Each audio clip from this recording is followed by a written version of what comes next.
Chapter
9 Capacity Capacitor definition A capacitor is an electrical device. Chassis saya kriya capacitor. That's two long time capacitor. Why too long time? Electrical energy. Chassis too long time. In the form of an electric field. Chassis sequence ponza and Chassis swine too long time. Chassis saya PCU. Capacitor. They are used in radio, television, and other electrical appliances. Capacitor is radio, television. A charm yes is a tomb PCU. They are different type and shape of capacitor. Capacitor Keturia, Quavia Chanado, Pondra Yesa, Mumu Shichari. In this chapter, we shall study only one type, a Lilame, a prelebric capacitor, simplet type. A ocean of capacitor, Ketukulio, Lila Jami, a book, Sepium Lila Kema, capacitor definition. David, you know, Nale Bravo, Media. Capacitor, David and Macheligo, Yabao, Siamao. Capacitor is an electrical device that stores electrical energy in the form of an electric field. Copy. That's why capacitor you go, but not a computer.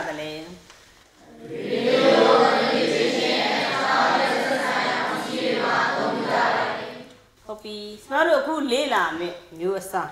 Capacitor, you sorry, Yasa, she take up. Hate a kuha. A ocean zone, on San Chitale.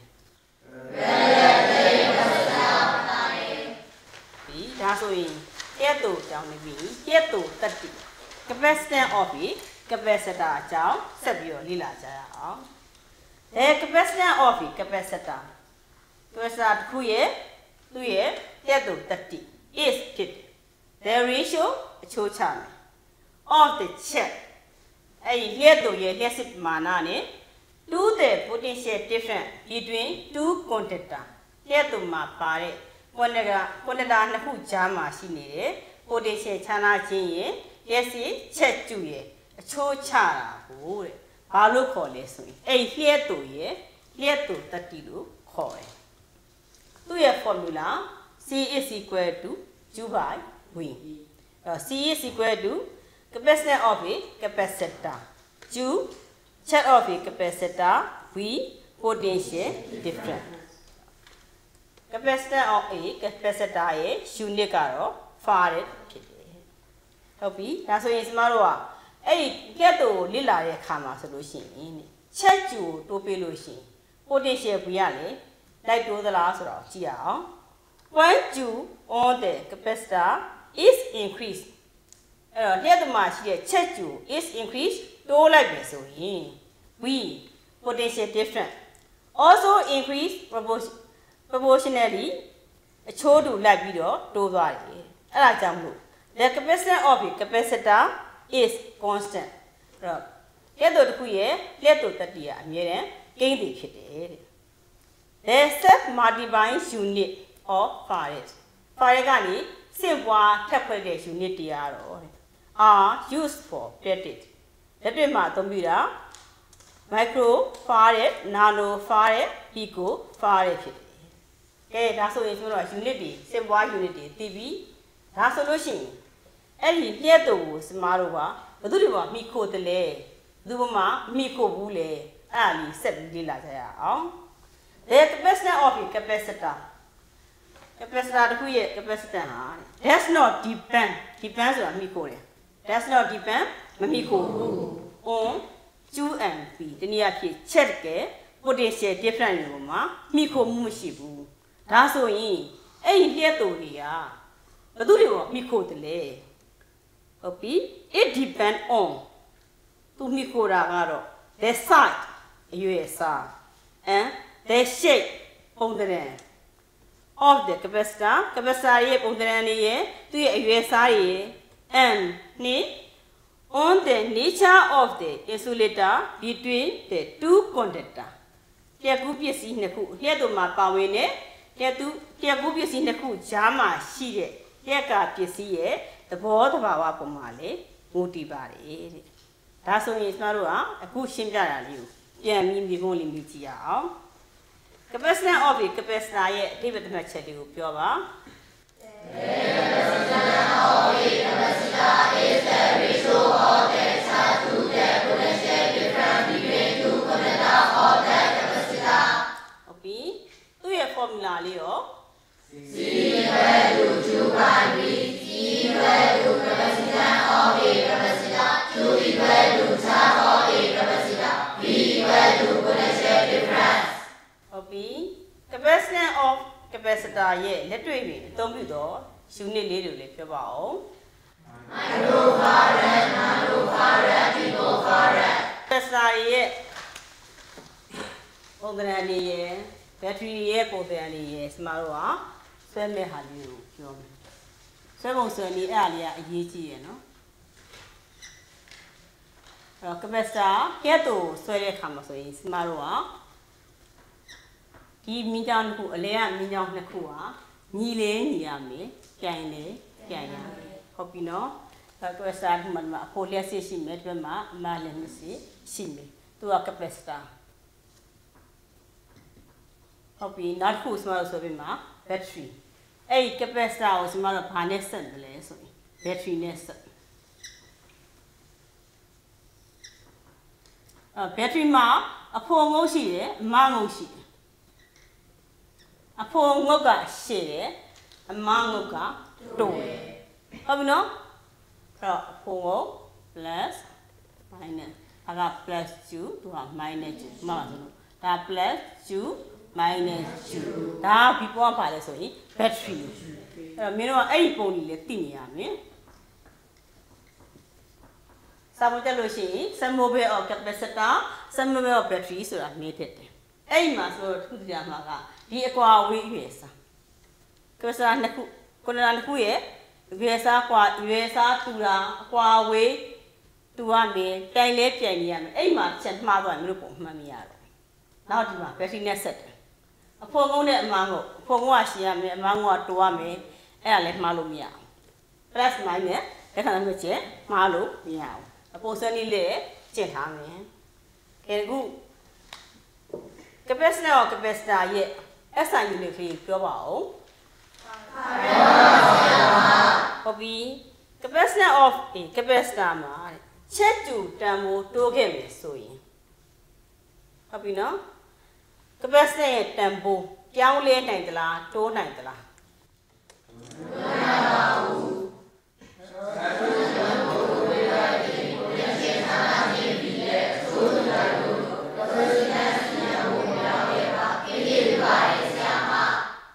ဟုတ်ပြီဒါဆိုရင်ပု္ပ္ပစာတို့လေးတစ်ခုတော့တွက်ကြည့်ရအောင် example 1 quantity per capacitor ပြန်ပြလက်တို့တစ်ခုမှာ is connected ဆက်သွယ်ထားတယ် 2A 50 volt battery ကိုရင်ခဏချင်း50 volt နဲ့ဆက်သွယ်လိုက်တယ် each place plate ပြားတည်းဟာ receive လက်ခံရရှိမယ် a charge of magnitude 0.002 coulomb အဲ့တော့ potential တန်ဖိုး B သိပြီ ချက်ကျူတန်ဖိုး A ထားပြီးသွားပြီ find ရှာမယ် it capacitance ဘာကိုရှာခိုင်းလဲဆိုရင် C ကိုရှာခိုင်းတယ်ဒါဆိုလို့ရှိရင်စမတို့က C is equal to U/B ရချက်ကျူတန်ဖိုးအစားသိမယ် V တန်ဖိုးအစားသိမယ်ဆိုရင် capacitance C တန်ဖိုးရှာမယ်သူ့ရဲ့ unit ကပါတယ်parallel plate capacitor အကြောင်းစဉ်းစားကြရအောင်လေ့လာ A parallel plate capacitor ပြန်ပြပြတ်တူတစ်ခုမှာတဲ့ is ဖြစ်မယ် the simplest capacitor အဲ့တော့ပြန်ပြပြတ်တူတစ်ခုကရိုးအရှင်းဆုံးပုံစံမျိုးဖြစ်တယ်တဲ့ it consists ofပါဝင်တယ် two parallel metal plate ပြိုင်နေတဲ့မျက်စိပြားနှစ်ခုပါမယ် separate တဲ့အဲ့ဒီပြိုင်ပြားနှစ်ခုကြောင်း separate ခွဲခြားထားတယ် by L လေor သမဟုတ် other insulating material တခြားလျက်ကပစ္စည်းတစ်ခုခြားထားတယ်ဥပမာအပြင်စမတို့ကဘယ်ပုံစံလေးပြောရလဲဒီမှာလေးပြောလို့ရတယ်ဟုတ်ပြီနော်သူ့ရဲ့ဒီခြားထဲမှာ L သမဟုတ် other insulating material ခုထည့်ထားတာဆိုလို့ခေါ်တယ် parallel plate capacitor အပြိုင်ပြားကျက်တူလို့ခေါ်တယ်ဟုတ်ပြီသူ့ရဲ့ formula ကတော့ C is equal to kappa K epsilon naught A by D C is equal to capacitance of a capacitor kappa K equal to dielectric constant epsilon naught equal to permittivity of a vacuum A equal to area of each plate D equal to the distance between the plate ကဲဒါဆိုရင်စမတို့ကသူ့အတွက်မိဖို့လေးမြည်ကြည့်အောင် parallel plate capacitor ရဲ့အဓိပ္ပာယ်ကိုပြောပါ parallel plate capacitor is the simplest capacitor it consists of two parallel metal plates separated by air or other insulating material ဟုတ်ပြီဒါဆိုရင်သူ့ရဲ့ formula လေးပြောပါဦး C equal to kappa K epsilon naught A by D ပါဆရာပါ C equal to capacitance of a capacitor kappa K equal to dielectric constant epsilon naught equal to permittivity of a vacuum A equal to area of each plate D equal to the distance between the plates ဟုတ်ပြီ dielectric constant ကဲကန်ပြီးနေကြောင်းဆက်ပြီးလေ့လာကြရအောင် the ratio of the capacitance ratio ချိုးချမယ် of the capacitance of a capacitor with an insulating material အဲ့တော့လက်တို့တစ်ခုရဲ့လက်တို့တတိမှာကြားခံတဲ့ပစ္စည်းလက်ကပစ္စည်းထည့်ရတဲ့လက်တို့တတိရဲ့ it to conductor to the capacitance of the capacitor when a put a vacuum between A2 conductor is called the dielectric constant of the insulating material အဲ့တော့ तू ကအချိုးချခြင်းပဲဘာကိုချိုးချမှာလဲဆိုရင် conductor နှစ်ခုကြားမှာလက်ကပစ္စည်းထည့်ထားတဲ့လက်တို့တတိရဲ့အဲ့ conductor နှစ်ခုကြားမှာလေချားနာထားတဲ့လက်တို့တတိအဲ့နှစ်ခုကိုအချိုးချခြင်းကိုဆင်မတို့က dielectric constant လက်ကန့်တင်းသည်လို့ခေါ်တယ် formula အရ kappa K equal to C by C naught kappa K equal to dielectric constant C equal to the capacitance of a capacitor with an insulating material between it two conductor C naught equal to the capacitance of a capacitor with a vacuum between it two conductor အဲ့မှာ K တန်ဖိုးဆိုတော့နှစ်မျိုးလေ့လာလို့ရတယ် K is equal to 1 for air or vacuum ကွန်ဒနာနှစ်ခုကြားမှာလေခြားနာထားမယ်ဒါဆိုလို့ရှိရင်စမတို့က K ရဲ့တန်ဖိုး1လို့ယူဆရမယ် K greater than 1ဘယ်အခါမှာလဲ for other insulating materials အဲ့တော့လက်ကွန်ဒနာနှစ်ခုကြားမှာတခြားလက်ကပစ္စည်းတွေခြားခဲ့မယ်ဆိုရင် K တန်ဖိုးက1ထက်ကြီးဟုတ်ပြီနော်ဒါဆိုရင်စမတို့မိကုန်းလေးမြည်ကြည့်ရအောင် dielectric constant ရဲ့အဓိပ္ပာယ်ကိုပြောပါ the ratio of the capacitance of a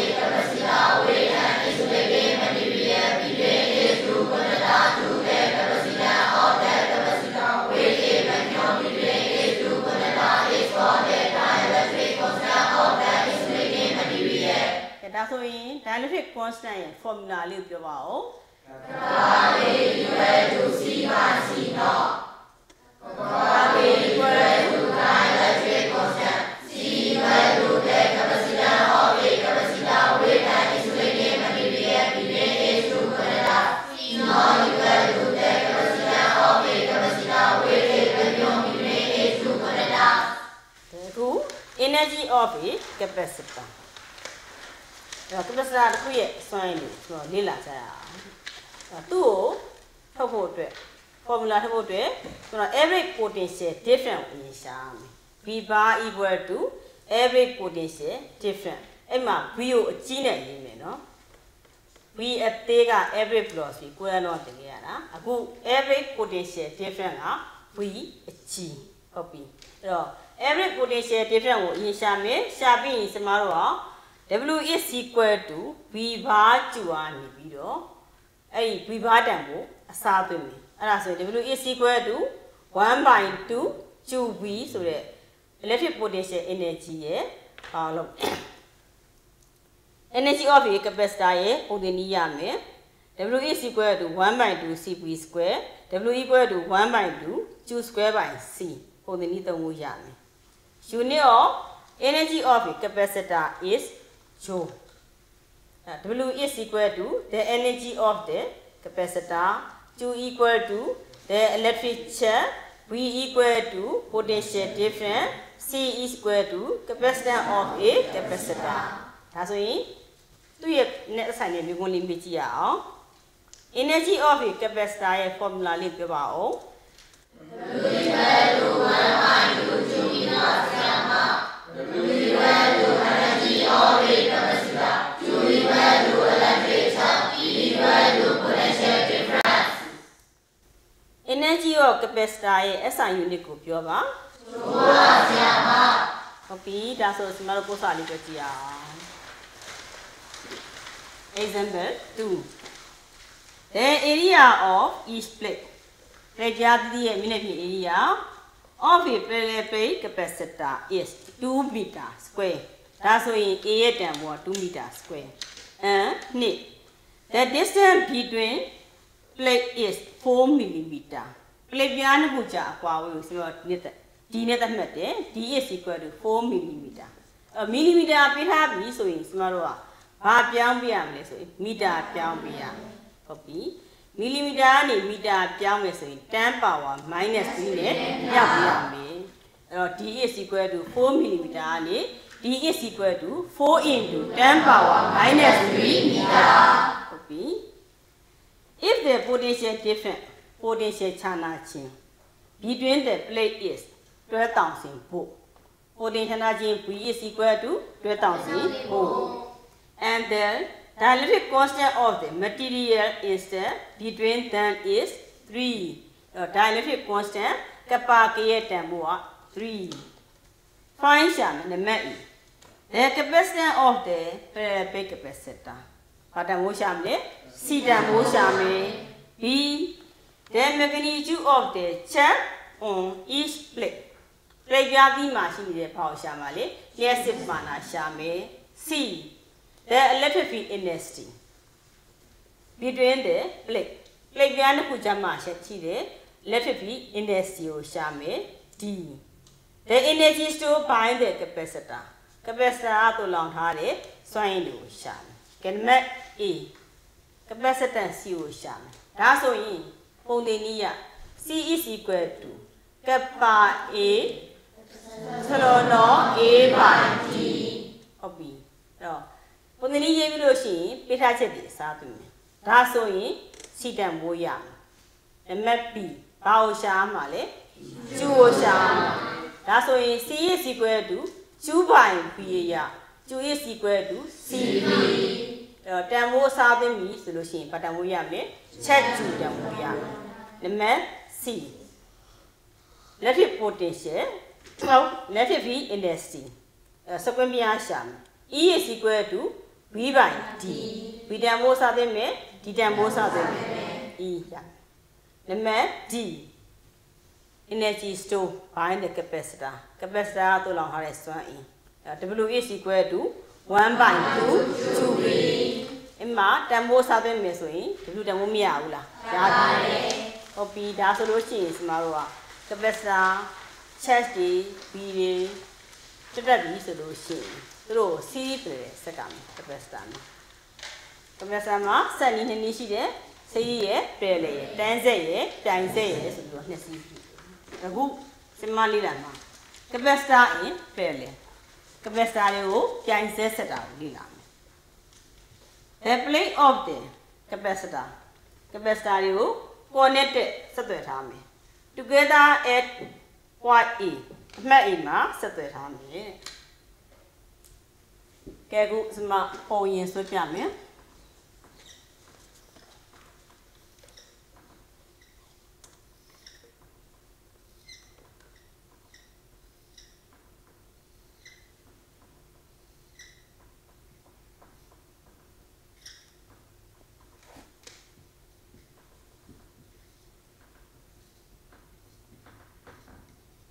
capacitor 3ခု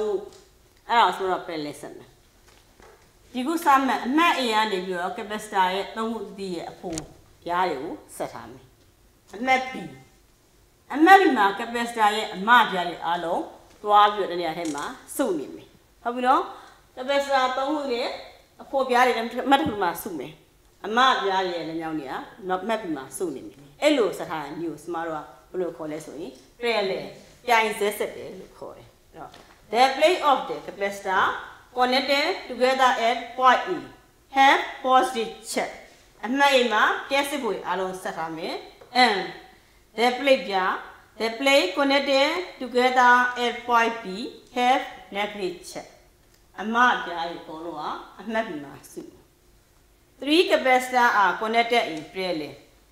Capacitor 3ခုကိုပြိုင်ဆက်ဆက်မယ်ဆိုရင်တဲ့ each capacitor တီးတီးရဲ့ have same potential different သူတို့ရဲ့ potential ခြားနာခြင်းတူရဲ့ capacitor 3ခုကိုပြိုင်ဆက်ဆက်မယ်ဆိုရင်အဲ့တော့ဆိုတော့ potential တိုင်းနေရဆိုတာ capacitor ရဲ့ဟိုဘက်ထိနဲ့ဒီဘက်ထိကိုတိုင်းတာလေအဲ့တော့ capacitor 3ခုလုံးကစမတို့ကဒီဘက်အမှတ် A မှာသွားစုံတယ်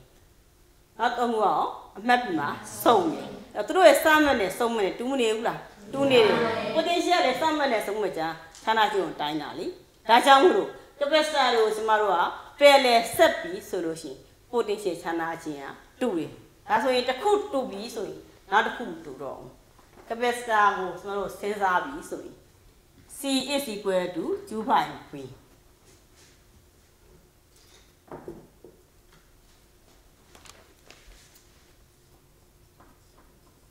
2/V ရအခုကျမတို့ capacitor ကိုစဉ်းစားနေတယ်ပဲလေဆက်ရင်ဆိုတော့ဘာတူသွားပြီ potential B တူသွားပြီဒါဆိုရင် Q ကမတူတော့ဘူးတစ်ခုပဲသူကတူတာလေအဲ့ဒါဆိုတော့သူနှုတ်ဆက်တူလို့ရှိရင်ပဲလေဆက်ပြီဆိုရင်ဘာတူမလဲ B တူတယ် Q ကမတူတော့ဘူးဟုတ်ပြီ but they have different amount of charges ဟုတ်သူရဲ့ပမာဏ charge ပမာဏတွေမတူတော့ဘူးတဲ့အဲ့တော့သူတို့ပေါင်းမယ်ဆိုရင် C is equal to C1 plus C2 plus C3 plus and so on plus Cn. The equivalent capacitance of the capacitor connected in parallel ဆက်မယ်ဆိုရင် is ဖြစ်တယ် the sum of the capacitance of the individual capacitor တစ်ခုချင်းစီရဲ့ capacitor တွေကိုပေါင်းပြရမယ်အကယ်၍ n ခုအတွက်ပေါင်းမယ်ဆိုရင်ရောတဲ့ n ခုအတွက်ပေါင်းမယ်ဆိုရင်Cn is equal to NC1 တခုချင်းတန်ဖိုးကိုအရှိအတွက်နဲ့ပြောက်ပြီးမယ်။ကဲဒါဆိုရင်ကျွန်တော်တို့သူ့အတွက်မြေပုံလေးမေးကြည့်အောင်။ capacitor C1, C2, C3, Cn ဒီကိုပြိုင်ဆက်ဆက်ခဲ့မယ်ဆိုရင် equivalent capacitance ရှာရမိပုံသင်ပြီးပြောပါ။ C equal to C1 plus C2 plus C3 plus and so on plus Cn ပါဆရာမဟုတ်ပြီတကယ်လို့ capacitance တန်ဖိုးတူအရေးအတွက်ကို n ခုကိုပြိုင်ဆက်ဆက်ရင် equivalent capacitance ကိုဘယ်ပုံသင်နည်းနဲ့ရှာမလဲ C equal to NC1 ပါဆရာမကဲဟုတ်ပြီဘုရားတို့ parallel ဆက်ပြီးပါဆက်မယ် C ဟုတ်ပြီ C series ဆက်လဲဆိုရင်ကျမတို့က capacitor တစ်ခုရဲ့တစ်ခုကအဖိုးနောက်တစ်ခုရဲ့အမအဲ့ဒါကိုနောက် capacitor တစ်ခုရဲ့ဘာနဲ့ဆက်လဲအဖိုးနဲ့ဆက်တယ်အမနောက် capacitor တစ်ခုရဲ့အဖိုးနဲ့ဆက်အဲ့လိုမျိုးစက်တိုက်တစ်ခုကအဖိုးအမပြီးအဖိုးအမအဲ့လိုစက်တိုက်ဆက်ခြင်းကိုကျမတို့က series ဆက်ခြင်းလို့ခေါ်တယ်ဟုတ်ပြီနော်အဲ့တော့ခုနကတော့ကျမပြန်လဲဆက်ခဲ့တော့ဘာတူခဲ့လဲဒီတူခဲ့ဒါဆိုလို့ရှိရင်စန့်ကျင်ပဲသူ့မှာဘာတူမလဲဆိုရင်ကျူတူတယ်အဲ့တော့ capacitor ကို series ဆက်ရင်ကျူတူတယ်ဒါဆိုရင်ဘာမတူဘူးလဲမတူဟုတ်ပြီနော်ဟုတ်ပြီကဲဒါဆိုရင်ကျမတို့ပြန်လဲဆက်ခဲ့တော့ကC equal to C1 plus C2 plus C3 plus etc. plus Cn ဆိုတော့ဆက်ခဲ့တယ်ဒါဆိုရင် series ဆက်မယ်ဆိုရင်စန့်ကျင်ဘက်ပဲလေပြန်လေတော့ V2 ရဲ့ C မှာ V မတူတော့ဘူးဟုတ်ပြီလားပြန်လေတော့ကျူမတူ C မှာကျူတူတယ်အဲ့တော့စန့်ကျင်ဘက်ဖြစ်နေတဲ့အတွက်ဟိုမှာ dash ဆက်ခဲ့လို့ရှိရင်ပြန်လေကြရင်1 by C equal to 1 by C1 plus 1 by C2 plus 1 by C3 plus and so on plus 1 by Cn ပြောင်းပြန်ပြီလေဟုတ်ပြီနော်ပုံသင်နည်းတစ်ခုရပြီဆိုရင်နောက်တစ်ခုရမယ်ဟုတ်ပြန်လေကိုပုံသင်မှတ်မယ်ပြန်လေမှာ V တူတဲ့အတွက် series မှာ V မတူဘူးပြန်လေမှာကျူမတူseries မှာကျူတူတယ်ဟုတ်ပြီဒါဆိုရင်ပြန်လေဆက်ရင် C equal to C1 plus C2 plus C3 plus and so on plus Cn ဒါဆိုရင်စန့်ကျင်ဘက် series 1 by C equal to 1 by C1 plus 1 by C2 plus 1 by C3 plus and so on plus 1 by Cn ရမယ်နော်အဲ့ဒါကိုနှစ်ခုရှင်းမှတ်လို့ရမယ်ကဲဒါဆိုရင်ကျမတို့ကသူ့တဲ့မိကုန်းလေးတွေမေးကြည့်ရအောင် capacitor C1 C2 C3 plus and so on Cn တွေကိုတန်းဆက်ဆက်ခဲ့ရင် equivalent capacitance ရှာရမယ်ပုံသင်လေးပြောပါအောင် C equal to 1 by C1 plus 1 by C2 plus 1 by C3 plus and so on plus 1 by Cn ပါဆရာမဟုတ်ပြီသူ့ကိုလည်း and ကိုဆက်ခဲ့မယ်ဆိုလို့ရှိရင်ကျမတို့က capacitor တွေကို and ကိုဆက်မယ်ဆိုရင်လိုလားတယ်ပြန်လေ series မှာလေပြန်လေတော့ Cn equal to NC1 ကဲဒါဆိုလို့ရှိရင် series မှာ Cn is equal to C1 by n C1 by n စန့်ကျင်ပဲလေသူ့မှာတော့ n ခုနဲ့မြှောက်တယ်အမြှောက်ရဲ့စန့်ကျင်ပဲစာဟုတ်ပြီနော်ဟိုတဲ့နည်းကိုတစ်ခုမှရင်နောက်တစ်ခုရအောင် series မှာတော့ပြန်လေမှာတော့ n ခုရဲ့နဲ့မြှောက်တယ်ဆိုရင် series မှာအဲ့ဒီနဲ့စားမယ်ဟုတ်ပြီနော်အမြောက်ရဲ့စက်ညစ်ပဲအစားကဲဟုတ်ပြီနောက်တစ်ခုသွားရအောင်ကဲသူနဲ့သက်ဆိုင်တဲ့ပို့စာလေးတွေ့ကြမယ် example 5 in the arrangement of the capacitor ကဲ capacitor ကိုအစီအစဉ်တိုင်းရှုံးပြီလို့အောက်မှာပြထားတဲ့အစီအစဉ်အတိုင်း C1 equal to 2 microfarad C2 equal to 3 microfarad C3 equal to 7 microfarad C4 equal to 4 microfarad and V equal to 240 volt ဟုတ်ပြီ find ရှာမယ် the potential difference potential ခြားနာခြင်း and the check on each capacitor ဟုတ်ပြီအဲ့တော့ capacitor အသီးသီးမှာဒါဆိုရင်အောက်မှာပြထားတဲ့ပုံမှန် capacitor ဘယ်နှခုရှိလဲ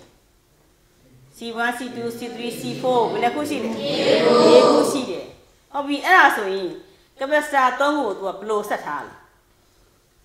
ပဲလဲဆက်ထားတယ်ဟုတ်ပြီပဲလဲဆက်ထားတဲ့အတွဲကြီးနဲ့နောက် other capacitor နဲ့ဘယ်လိုဆက်ထားလဲဒါဆိုရင်စမတို့ကပဲလဲဆက်ထားတဲ့အတွဲကြီးကိုအရင်ရှင်းမယ်ဟုတ်ပြီနော်ပုံမှန်ပြရတာ C1 C2 C3 အဲ့3ခုကစမတို့ပဲလဲဆက်ထားတဲ့အတွက်ပြန်လေဆိုရင်စမတို့ကဘယ်လိုပေါင်းအောင်လဲဘယ်ပေါင်းဟုတ်ပြီနော်အဲ့တော့ CP equal to P ဆိုတာပြန်လေကိုစားပြလိုက်မယ်စမတို့က C လို့တူတည်ဘူးတိုတယ်စမမဟုတ်သေးတာဟုတ်ပြီနော်ပြန်လေသုံးခုအတွဲကိုဆက်မှာဖြစ်တဲ့အတွက် CP equal to C1 plus C2 plus C3 အဲ့ formula ရေးပြီးလို့ရှိရင်သူ့ရဲ့သက်ဆိုင်ရာတန်ဖိုးအစားသွင်းမယ်ဒါဆိုရင် CP မရဘူးလားရခဲ့ပြီ CP 12 microfarad တဲ့ဟုတ်ပြီ CP 12 microfarad ကိုစမတို့က C4 နဲ့ပါဆက်ထားတာလေ CP ဆက်ထားတာဟုတ်ပြီအဲ့ဒါဆိုရင် index ကိုဆက်ပြီးထပ်ဆက်စရာရှိရလားပလန်းလားမရှိတော့ဘူးဒါဆိုရင် equivalency ရဟုတ်ပြီနော် equivalency ကိုရှာဖို့အတွက်စမတို့က C4 capacitance are connected in series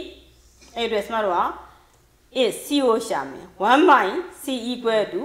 1 by CP plus 1 by C4 သူ့တန်ဖိုးအစားသွင်းလို့ရှိရင် C တန်ဖိုးမရဘူးလားရပြီဘယ်လောက်ရခဲ့လဲ3 microfarad ဟုတ်ပြီ C ရပြီဆိုရင်စမတို့က total C ရပြီဘာရှာရအောင် total ကျူရှာမယ် C is equal to 2 by V ရ total C ရ total V ရကနေဘာရှာမလဲကျူကိုရှာမယ်ကျူရပြီဆိုရင်စမတို့ကကဲကျူတူတာပါတူတယ် series ဆက်ရင်ကျူတူတယ် C1 C2 C3 အတွဲရဲ့ဟုတ်ပြီနော် CP နဲ့ခုနကဆက်ရမှာပါတယ် C4 နဲ့က C ဆက်တာမဟုတ်ဘူးလားဟုတ်ပါတယ်အဲ့တော့ series ဆက်ရင်ကျူတူတယ် total ကျူဟာကျူ4ရဲ့ကျူ P ရဲ့နဲ့မတူဘူးလားတူသွားပြီဒါဆိုရင်သူကကျူတစ်ခုရပါပြီကဲကျူ P ရပါပြီဆိုလို့ရှိရင်ကျူ P CP ကနေဆိုတော့ပါရှာလို့ရပြီ BB ရှာလို့ရဟုတ်ပြီနော်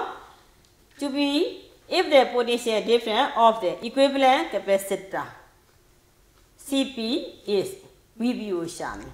အဲ့ဒါဆိုရင် C is equal to 2 by V အရာ V ကိုလိုချင်ရင် 2 by C အဲ့တော့ VB equal to 2B by CP တန်ဖိုးအစားသွင်းရင် V တန်ဖိုးမရဘူးလားဟုတ်ပြီ VP ဆိုတာ C1 C2 C3 ကိုတဲလဲဆက်ထားတာမဟုတ်ဘူးလားတဲလဲဆိုရင်ဘာတူလဲV2 လေအဲ့တော့ V1 V2 V3 equal to VP ဒါဆိုရင် potential 3ခုရပါပြီခုနက C4 မှာ Q4 ရပြီဆိုတဲ့အတွက်အဲ့ဒီရလဲဆိုတော့ဘာရနိုင်လဲ P4 ရနိုင်တယ်ဟုတ်ပြီနော်ကဲဒါဆိုရင်အခုစမတို့ကဒီသင်ခန်းစာဟိုနှိမ့်ချွတ်လိုက်လို့ရှိရင်မင်းတို့အခုဆွဲတက်ကမှာမမှားတဲ့ဟာသဘောမှာဒီ capacitor ဒီ battery ပုံနဲ့မမှားတင်ဘူးနောက်ပြီးလို့ရှိရင် series လဲလဲဆွဲတဲ့နေရာမှာလဲအခုစမတို့ကအညီဖြစ်သွားတယ်ဟုတ်ပြီနော်ဆွဲတဲ့ဆွဲလေးတွေမှားစီရဘူးပုံသင်လေးတွေတေချာမှတ်မယ်အဲ့တော့စမဘေးဆုံးဒီကုန်းချုပ်အနေနဲ့မြေကုန်းလေးတွေမြည်ကြည့်ရအ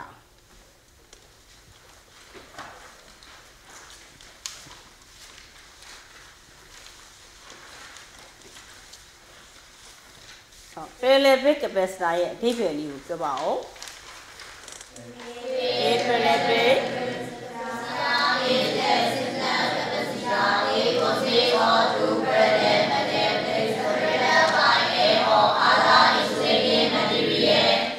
dielectric constant ရဲ့ definition ပြောပါဦး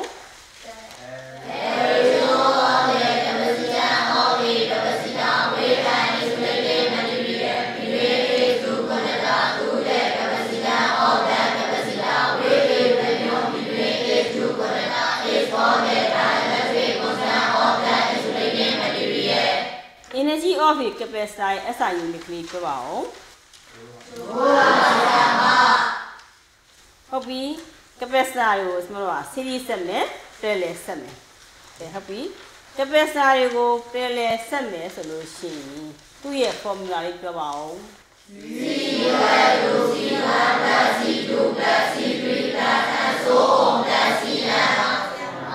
ဟုတ်ပြီ capacitor တွေကို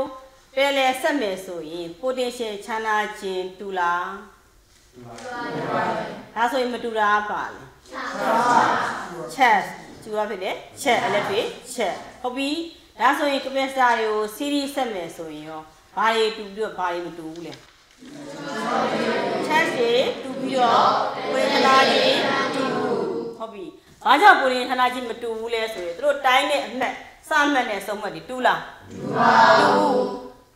parallel မှာကျတော့စမှတ်နဲ့စုံမှတ်တွေတူတဲ့အတွက်ကိုဌာနကြီးတူတယ်ဟုတ်ပြီနော် ကဲဒါဆိုလို့ရှိရင်ဒီနေ့တော့ဒီလောက်ပါပဲ